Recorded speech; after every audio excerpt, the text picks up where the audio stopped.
ভালো আছেন? আমি আসছি সাডেন একটা ভিজিটে অফিস দেখার জন্য।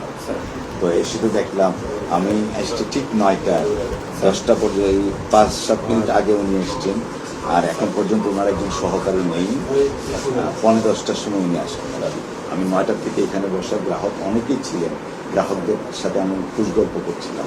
তারা এসছেন 9টা, অফিসে আসার কথা 9:45 বাজে। আমি ওইটা দেখে আসছিলাম স্যার। গণমুখী সেবা আপনি কিভাবে দিবেন যদি 9টার অফিস 9:45টায় এসে ঢোকেন? আর আপনার যার একজন সহকারী যিনি আছেন ওমর ফারুক সাহেব, তিনি এখন পর্যন্ত অফিসে নেই।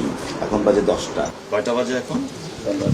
আমাকে স্যার গতকাল ইউনুস স্যার স্যার একটা নির্দেশ ছিল যে এখানে একটা রিফিউজি কলোনি আছে স্যার, একটা হিন্দু পরিবার নাকি উচ্ছেদ করে দিছে।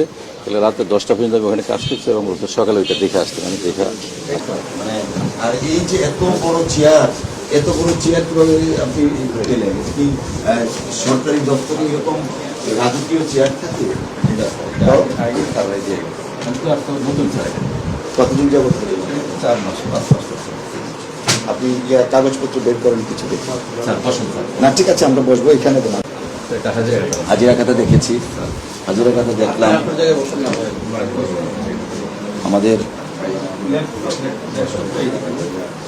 বের করেন আমাদের স্কেজুল অনুসারে কি কি থাকা দরকার। প্রথমত লিড করলেন। গণমুখী সেবা আপনি কিভাবে দিবেন যদি 9টার অফিস 9:45টায় এসে ঢোকেন?